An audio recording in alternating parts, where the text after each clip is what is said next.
एक और बड़ी खबर उत्तराखंड से सामने आ रही है। कांग्रेस को बड़ा झटका लगा है। उत्तराखंड में कांग्रेस को बड़ा झटका। पूर्व सीएम हरीश रावत लाल कुआं से चुनाव हार गए हैं।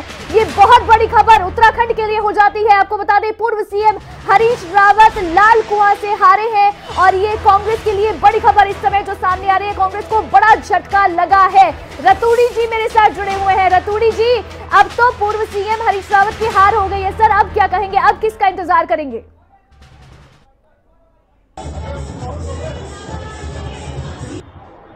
नहीं, अभी देखिए, ये 70 सीटों पर चुनाव हुआ है।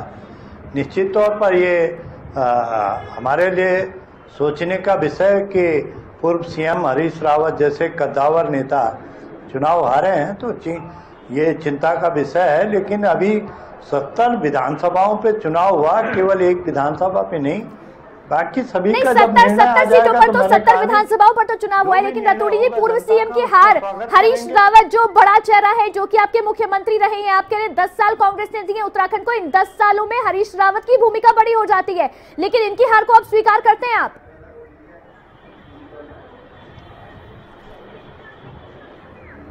देखिए, अब ये जनता का निर्णय है, उसमें स्वीकार करना न करना, क्योंकि मतदान जनता ने किया है और जो जनता का निर्णय है उसका स्वागत तो हमको करना चाहिए।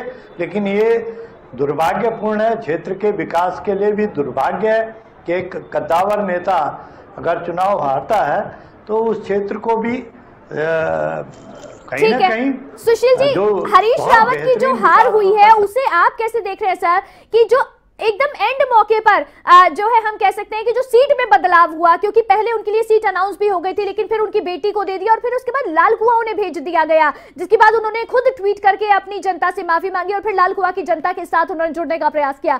आपको क्या लगता है, क्या वजह रही हरीश रावत की हार के पीछे? देखिए, हरीश रावत उत्तराखंड के लोकप्रिय नेता तो हैं, लेकिन अपने पक्ष में वोट करने में निहायत असफल हो गए हैं।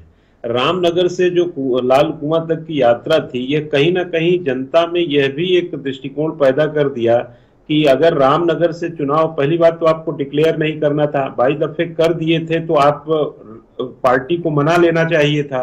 लेकिन पार्टी में ही अगर इस तरह से तनाव व्याप्त हो, अपने शीर्ष लीडर को ही दरबदर करना हो, तो जनता में गलत मैसेज जाता है। और रामनगर और लाल कुआं की दूरी भी बहुत ज्यादा नहीं है, और जिस तरह से कुमाऊं में ग्रेविटी क्रिएट करने की कोशिश इनके द्वारा, हरीश रावत जी द्वारा किया जाने का प्रयास था, जब वही हार गए हैं तो अभी पता नहीं नतीजे क्या होंगे, क्या ग्रेविटी का हुआ, क्या हम लोग का एक अंदाजा था कि हरीश रावत वहां होने से कुमाऊं में तुलनात्मक गढ़वाल से सीटें कांग्रेस की बेटर आ सकती हैं। लेकिन कहते हैं अब कप्तान ही इस्तीफा दे दिया या उसको ही पार्टी ने, जनता ने नकार दिया, तो एक हिसाब से अब संभावनाएं थोड़ी सी और डराने वाली भी कांग्रेस के सामने आ सकती हैं।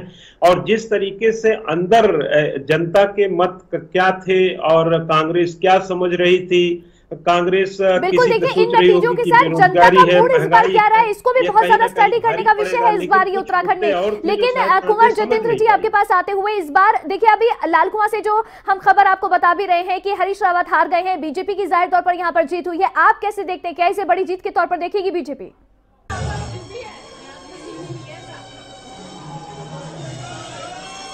देखिए, उत्तराखंड की जनता ने एक बहुत बड़े मिथक को तोड़ने का काम किया है और इसका सारा क्रेडिट उत्तराखंड की सम्मानित जनता को जाता है कि उन्होंने एक मिथक, जो एक बार भाजपा एक बार कांग्रेस, उस मिथक से बाहर निकलकर उत्तराखंड को विकास के पायदान पर खड़ा करने का जो एक कामयाब प्रयास करा है, तो निश्चित तौर पर ये उत्तराखंड के राजनीतिक तौर से सुनहरे भविष्य की ओर उत्तराखंड के कदम अब भारतीय जनता पार्टी के नेतृत्व में बढ़ चुके हैं।